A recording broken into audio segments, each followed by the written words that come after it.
नमस्कार दोस्तों, स्वागत है आपका भक्ति चैनल में। आइए जानते हैं कि तुलसी माता कौन थी और राक्षस कुल में जन्म के बाद भी क्यों वह भगवान विष्णु को सबसे अधिक प्रिय थी। तो जानने के लिए हमारे वीडियो में अंत तक बने रहिए।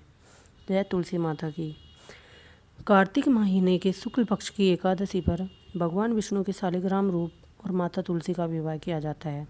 कई लोग द्वादशी तिथि पर भी तुलसी विवाह करते हैं। तुलसी विवाह विष्णु को अति प्रिय है। तुलसी के बिना भगवान विष्णु भोग स्वीकार नहीं करते हैं। तुलसी पूर्व जन्म में एक लड़की थी जिसका नाम वृंदा था, जिसका जन्म राक्षस कुल में हुआ था। इस वीडियो में आगे जानेंगे कि राक्षस कुल में जन्म के बाद भी क्यों तुलसी भगवान को अधिक प्रिय थी। तुलसी का पौधा पूर्व जन्म में एक लड़की थी जिसका नाम वृंदा था।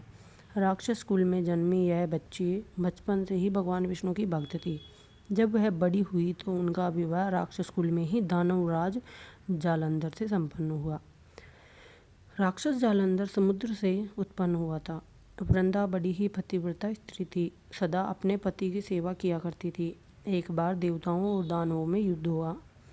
जब जालंधर युद्ध पर जाने लगे तो वृंदा ने कहा, स्वामी आप युद्ध पर जा रहे हैं, आप जब तक युद्ध में रहेंगे मैं पूजा में बैठकर आपकी जीत के लिए अनुष्ठान करूंगी। जब तक आप नहीं लौट आते मैं अपना संकल्प नहीं छोड़ूंगी। जालंधर तो युद्ध में चला गया और वृंदा व्रत का संकल्प लेकर पूजा में बैठ गई। उसके व्रत के प्रभाव से देवता भी जालंधर को न हरा सके। सारे देवता जब हारने लगे तो विष्णु जी के पास पहुँचे और सभी ने भगवान से प्रार्थना की। भगवान बोले, वृंदा मेरी परम भक्त है, मैं उससे छल नहीं कर सकता। इस पर देवता बोले कि भगवान दूसरा कोई उपाय हो तो बताएं, लेकिन हमारी मदद जरूर करें। इस पर भगवान विष्णु ने जालंधर का रूप धरा और वृंदा के महल में पहुंच गए। वृंदा ने जैसे ही अपने पति को देखा तो तुरंत पूजा में से उठ गई और उनके चरणों को छू लिया। इधर वृंदा का संकल्प टूटा, उधर युद्ध में देवताओं ने जालंधर को मार दिया और उसका सिर काटकर अलग कर दिया। जालंधर का कटा हुआ सिर जब महल में आ गिरा तो वृंदा ने आश्चर्य से भगवान की ओर देखा, जिन्होंने जालंधर का रूप धर रखा था। इस पर भगवान विष्णु अपने रूप में आ गए और कुछ बोल न सके। वृंदा ने कुपित होकर भगवान को श्राप दे दिया कि वे पत्थर के हो जाएं। इसके चलते भगवान तुरंत पत्थर के हो गए। सभी देवताओं में हाहाकार मच गया।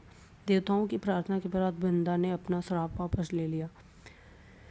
इसके बाद वे अपने पति का सिर लेकर सती हो गई। उनकी राख से एक पौधा निकला। तब भगवान विष्णु जी ने उस पौधे का नाम तुलसी रखा और कहा कि मैं इस पत्थर रूप में भी रहूँगा, जिसे शालिग्राम के नाम से तुलसी जी के साथ ही पूजा जाएगा। इतना ही नहीं, उन्होंने कहा कि किसी भी शुभ कार्य में बिना तुलसी जी के भोग के सब पहले कुछ भी स्वीकार नहीं करूँगा। तभी से ही तुलसी जी की पूजा होने लगी। कार्तिक मास में तुलसी जी का विवाह शालिग्राम जी के साथ किया जाता है। साथ ही देवउठनी एकादशी के दिन इसे तुलसी विवाह के रूप में मनाया जाता है। बोलिए तुलसी माता की जय, विष्णु भगवान की जय। अगर आपको कहानी अच्छी लगी हो तो प्लीज़ चैनल को सब्सक्राइब करना ना भूलें, ताकि आपको हमारी आने वाली नई वीडियो की जानकारी मिलती रहे। धन्यवाद। जय श्री कृष्णा। राधे राधे दोस्तों।